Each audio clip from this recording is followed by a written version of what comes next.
Brand advertising is like a type of strategy or basically for a company to sell its brand and products and services to either both current and new clientele and have them like be engaged as well as potentially be like a long-term like avid fan of their products. Hi, I'm Amanda Vandiver, and welcome to How I Grew This, where we dive into the dynamic world of digital marketing and invite leaders in the space to explore how they overcome industry challenges to achieve growth. Expect insightful conversations that uncover the secrets of our guests' success in the ever-evolving landscape of digital marketing. Hello, and welcome to How I Grew This, where we dive into the dynamic world of digital marketing with leaders in the space to explore how they overcome industry challenges or help others overcome those industry challenges to achieve growth. I'm Amanda Vandiver, and I'm joined by my co-host Adam today and our wonderful guest Shobeir. And I understand y'all go way back, so I would love to hear a little bit about that and a little bit more about you, Shobeir. Yeah, thanks, Amanda. Thanks, Adam, for having me on your podcast. I'm excited to be here. Glad to have you, Shobes. Can I start calling you Shobes? Are we on that level? Let's do it. Well, tell us a little bit about yourself for our guests.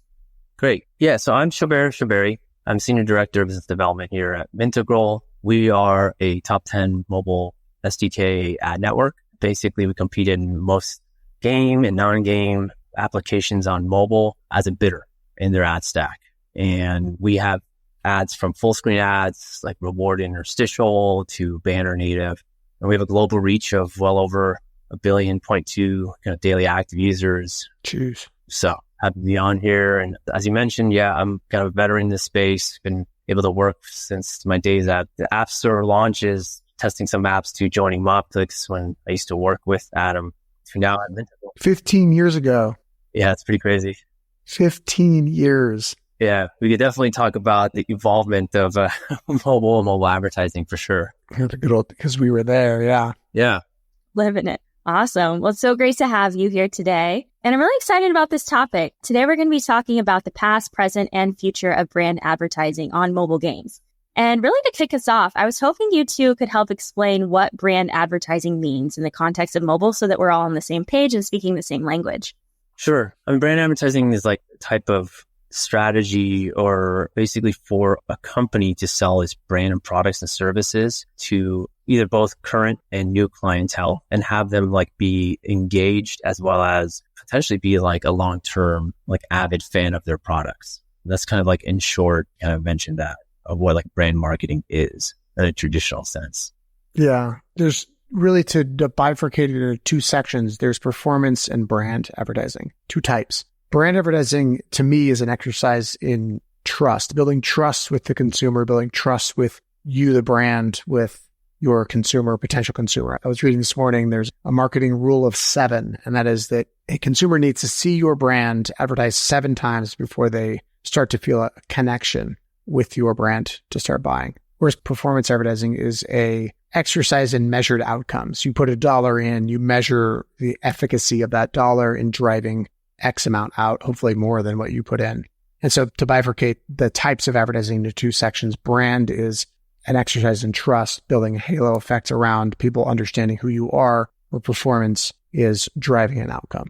Yeah. I mean, for sure, the trust is one thing you definitely want to identify as a product. It's kind of the brands want to do. And their, credibility is part of the trust and, just awareness, continuous top of mind. So that's kind of, I think, a couple of the 3 things that brand advertising does on a continuous basis. As you see in like traditional media, like radio, television, and now, like we see on new platforms, like we're part of mobile. Yeah. One of the things that I see when I think about how advertising hits the average consumer, like if I was explaining this to my mother, I would say, if you see an advertisement for Coca-Cola, they're not expecting you to buy a Coke when you see that ad. But when you see an advertisement that says, book this now or buy this now, that's more of a performance type advertising. You're trying to evoke an action that they can then measure. And those would be the two differences. Yeah, that's what's standing out to me is this is a little bit more like intrinsic to measure. It's not an actual action that you can point to and say this drove this specific thing. So I'm wondering if that plays any of the role of why it's taken so long for it to become a prominent practice in mobile space, or maybe what else has been a factor. I was thinking about this morning. So Shobeir and I used to have this conversation 15 years ago. It's like, next year, next year the brands, Coca-Cola is going to come and drop a bunch of money into mobile games back in 2010. And what we kept running into back in the day, I don't know if you remember those Shubs, is we weren't at scale. So the brands would start with a test buy at $50,000, just like, okay, we'll give it a test. Here's $50,000. But back when mobile games were brand new, that was way too much to test. So it didn't have a scale, and they didn't have the mechanism to write one $50,000 check and buy in a bunch of different places. You have to cut a bunch of smaller checks to a bunch of smaller different games. And that was the first difficulty that we faced, was there just wasn't enough scale for these brands who were writing, 7-figure deals on a monthly basis. They couldn't take their time to go worry about, Fruit Ninja, who had 50,000 active daily users. Yeah, I mean, you have to kind of picture it as like, that was the early days of like smartphones back in 2010. It was probably like a few years in. The App Store just launched like a year in. And so, yeah, I mean, you only have like maybe a couple million users, let's say around the world, up to 10 million max possibly. And then that reach, along with the fact that there's probably just several thousand developers, right? A lot of which has like evolved from like console game to mobile. And they brought those like quality products, like you just mentioned, Fruit Ninja, to like Rovio. Right. And Angry Birds. They were the initial like high quality IP that were on mobile. Now, I mean, if you talk about 15 plus years later, these devices are in the billions. Mobile gaming now is worth like $90 billion as a market cap. Mobile advertising in games are well over 100 billion. So, that is a massive shift. Yeah. And then I think there's about a couple 100 million active users. I think about 150 million active mobile game users reach, which is pretty much third, which is like after, say, Facebook and like YouTube. So I kind of picture it the way a position is like mobile games are almost like its own social network. The active user base on it is, and that's the perception. And 70% from what we see of like ads are still in game to game and very performance driven. It's starting to have at least 30% though, like there's a big change from like what we see. And if you go on like platforms like Sensor Tower and others that show data, you'll see on the ad platforms that are specifically on mobile, specifically, SDK-based ads platforms, they are a lot more branded performance ads as well. So I think there's also branded ads and performance-based branded ads that are kind of reaching games. So I think the involvement is definitely there. But, going back to like why back then, it just in 2010, everything was pretty much like a copy paste of what it was on the web, brought to mobile, trying to use some of those best practices, devices and connectivity, like it was still not even 3G. You're talking about LTE. You're talking about like really slow connections. Now we have 5G. Now we have Wi-Fi that's just really fast. These devices are pretty much gaming devices. You can have a full experience like Call of Duty, like you would almost on a console game on your phone. So it's definitely changed a lot as far as like where it's been. You mentioned something in your introduction that was kind of mind-blowing. 1.2 billion daily active users you can scale, which is 20% of the world's population you reach on a daily basis, which is insane. So in the very beginning, you had a couple 100 million, maybe 100 million. It wasn't worth at scale. And now it's reaching 20% of the world's population. So it's absolutely increased in scale. But one of the things that I've appreciated recently is advertising is very old fashioned. Like it moves very slowly. And the way that the brands buy is they buy through agencies. They give the agency a record AOR. They give those agencies the budget, but the agencies go off and spend money. And they're very old fashioned in how they approach the market because they have a very set process of workflow. And very rarely are they deviating and going and making news with kind of how they're innovating. You look at KFC, who had the person on Twitter that was really, really funny. Yeah. And that person made like front page news in a lot of our industry rags about how they were just very innovative and how they were approaching the market. So I think that brands being old fashioned also slowed it down, and the explosion of mobile games really slowed down, caught them behind because they were trying to catch up. And then something I was thinking about this morning as well was the cost. So at first the cost was very low and it was a deal because there was so much inventory and there was a lot of demand. But because performance advertising really is what makes up the bulk of advertising, or traditionally has made up the bulk of advertising, I was looking up some CPM rates, some rates that it costs to advertise today. A brand advertiser, if they go to a well-known magazine, it can be $8 to $20 for a CPM. Sure. Which is pretty good deal for a print magazine, especially when you consider the cost of distribution and production. But the cost on a well-known website is $2 to $10. if you view that towards a mobile app or mobile game, mobile games can be anywhere between $4 and $50 for a CPM. I've seen CPMs of over $100 in the thousands of dollars. Correct. So the brand now is outcompeted for that inventory. So they can't actually even afford it to turn it around because the mobile performance, like those mobile games can get thousands of dollars per user. So they can spend thousands of dollars for the CPM to capture those users. Yeah. So they went from too small to all of a sudden too expensive. I mean, that's definitely an interesting, just kind of going back to the data sets. The 1.2 billion is just with Mintegral on a daily basis. You can imagine like if you take the dozen networks and just amplify all of our networks combined, take away like obviously some of those that are like very similar user base, that's still like a massive reach for everybody to consider. And the 150 million is more of a general kind of gaming day-to-day that Statistica has. Going to your information, yeah, man, where do we start? I think there was a lot of learnings too, also kind of for like Madison Avenue in New York and the brands to understand like what mobile is. And for them, their best practices, we're just going to focus on what they do best, which is like traditional media and to a certain extent web. So mobile now, as you're saying, yeah, because it's been so game to game focused, I think something like 35 to 45% of like mobile users are gamers now.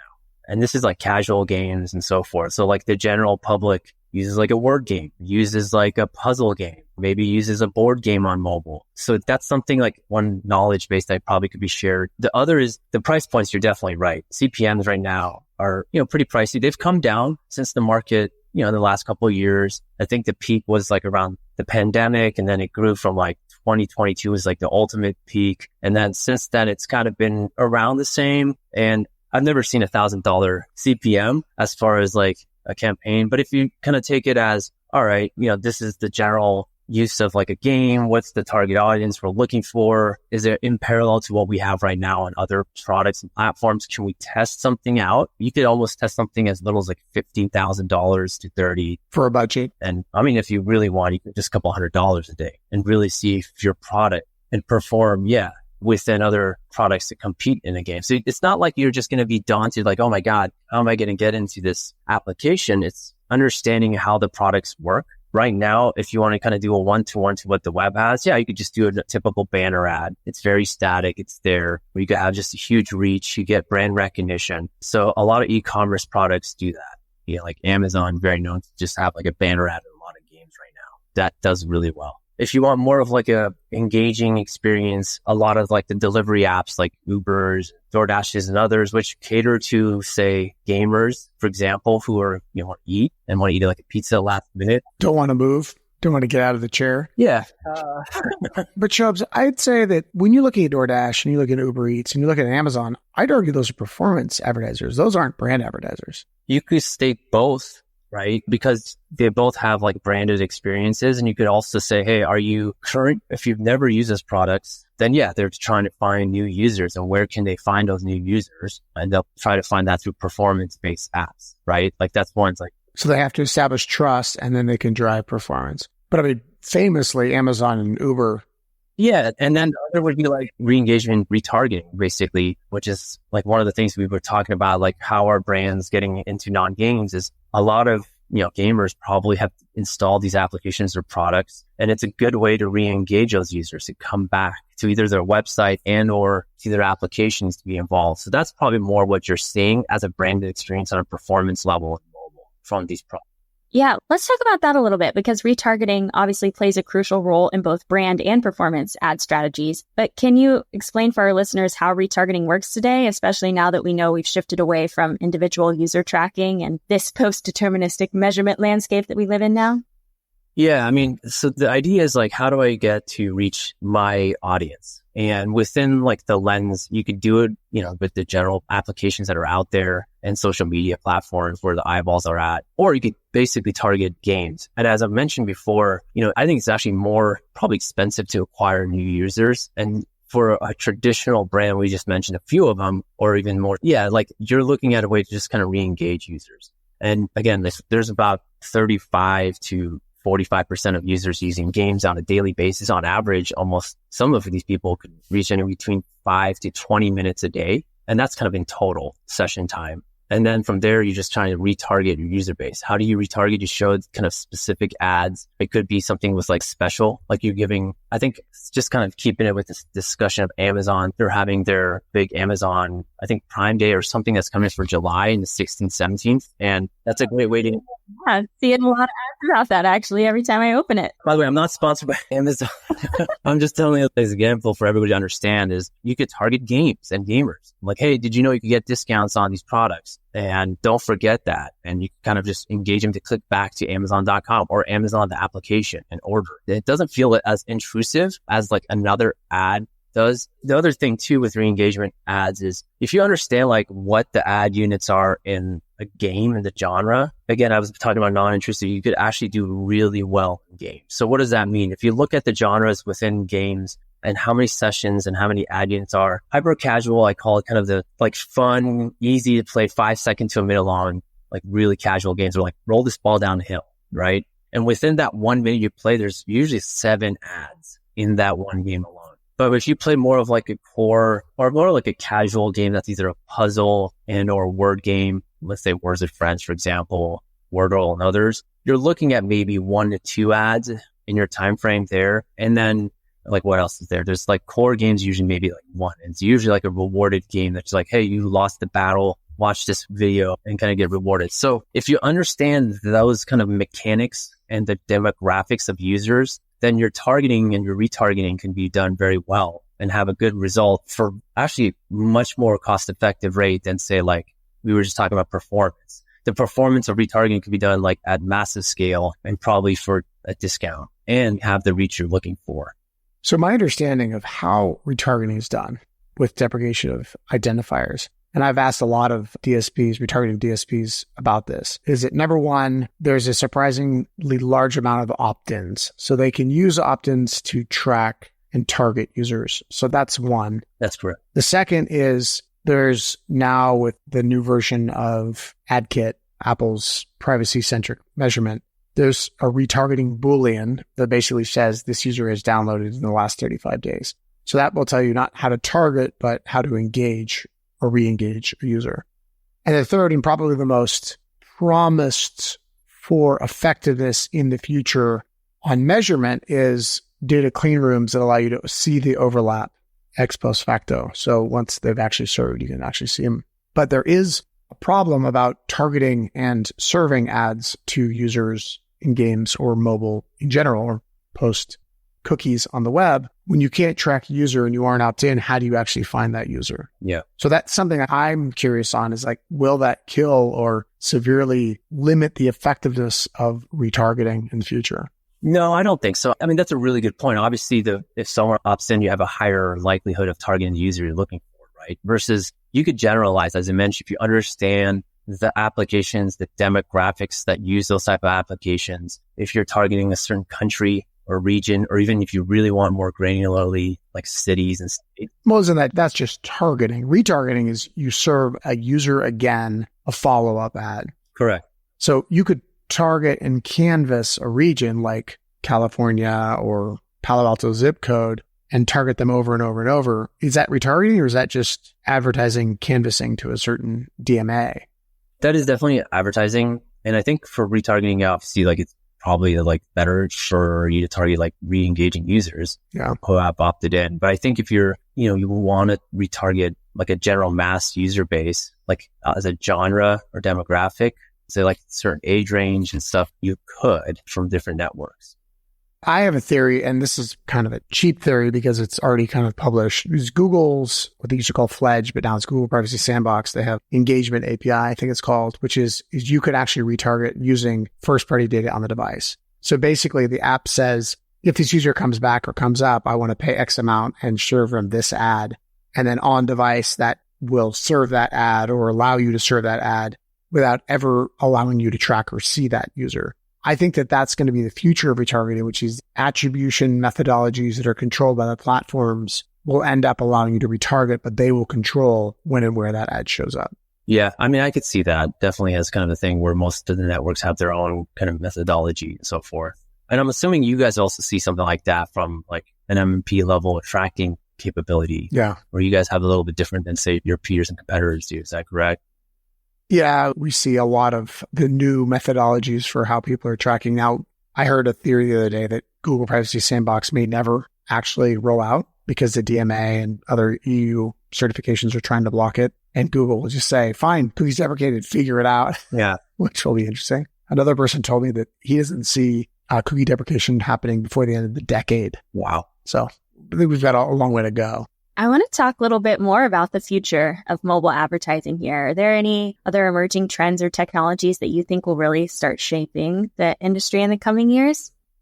I mean, I kind of discussed like something about like the evolvement of the ad units and products. If you kind of look at what we've seen in just the last 15 years, there's only been like a couple ad units, in my opinion, that's very mobile centric. And it's become a thing that's been used, which is, and specifically like performance based, which is rewarded video where a user opts in and gets a reward to watch the ad. Say usually it takes about 30 seconds to a minute long. The other is a playable, which is almost like a game within a game, but it's an ad unit creative that you could play that application as an ad, test it out before you go and download it. From my perspective, I think these devices actually have so much capability, and we've tested a few things out. And I think in the next few years, you're going to start seeing. I agree. I actually believe this. People have been like challenging me, but I think like AR is a great product that's going to come out at some point. You're going to see like real life product placements that feel like very nice. Okay. And it doesn't feel like you're like being forced, and it doesn't crash your phone. So like if you're walking around somewhere and you want to see like a product placement that's very relative to, what you're doing. Let's say you're traveling, you're like, what is this? And it shows something and you're like, okay, would you like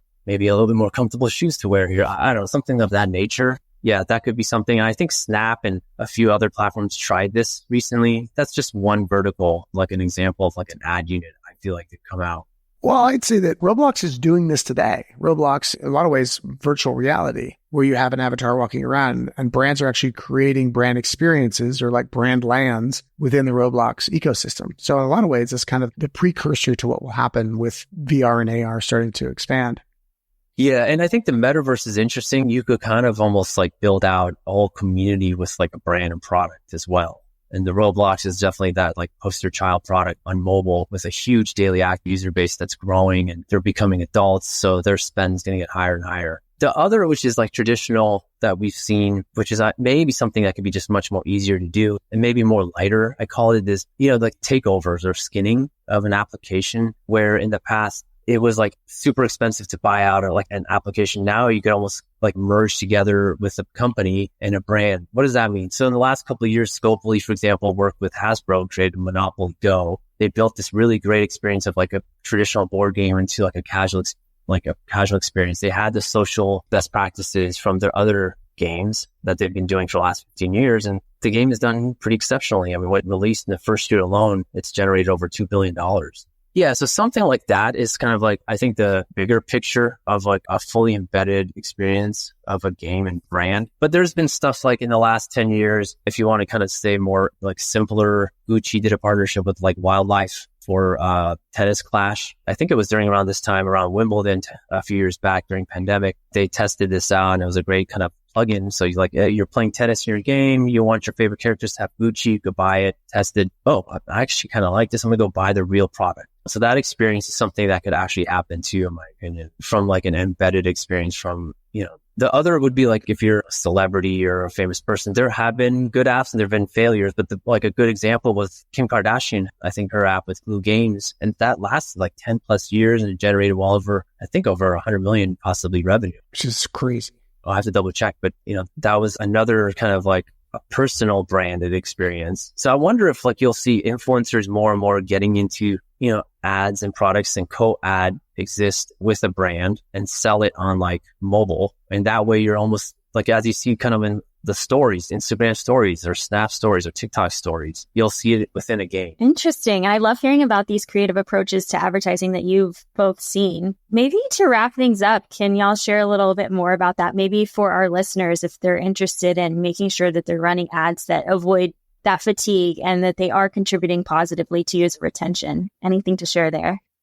Yeah, I mean, what we usually advise, like if you're doing advertising within like our network, is to have creatives continuously fresh and updated. So what does that mean? Like when you launch a game, let's say, and do advertising on a network like ours, we suggest anywhere from like 3 to 5 minimal creatives to perform well. And then over the period of time of like several weeks to a month, like we would suggest to replace a few that didn't perform well with the others. And so I think that is kind of a way to just keep continuous flow, quality assurance. The other is like specifically almost going back to retargeting. If you have things that are like in real life, if it's game to game, even you want to offer like discounts, you want to offer, hey, you're playing a racing game right now and it's a Formula One, you want to add tires. Do you want Michelin's at a discount? Or in real life, like, hey, you have a nice car, you have a Tesla, you want Michelin's and they're on discount, come to this application. So I think you can see stuff like that appear more and more in the short term as far as like keeping it fresh. So my take is I'm an ad guy. So all of my advice comes back to advertising performance, measure performance, figure out a way. So for brand advertising, you can do holdouts, incremental studies, figure out exactly how your advertising is doing. So if I were to say avoid fatigue, ensure your ads are performing, you have to be able to measure performance. And I see time and time again, brands that everyone would recognize not understanding how to measure performance. I think that's a travesty because it's just throwing money away. You can't improve what you can't measure. Exactly right. Yes. Awesome. Well, Shobes, thank you so much for being here. Really appreciate all the insight. And thanks to our listeners as well. Hope that this was insightful. Thank you for having me, Amanda and Adam. And I'm excited to see the future of ads too with brands and games. Awesome. Likewise. Thanks. Thanks, everyone. Thank you so much for listening. If you like the show, please leave a review wherever you listen to this and share with someone trying to grow their career. Until next time, keep growing.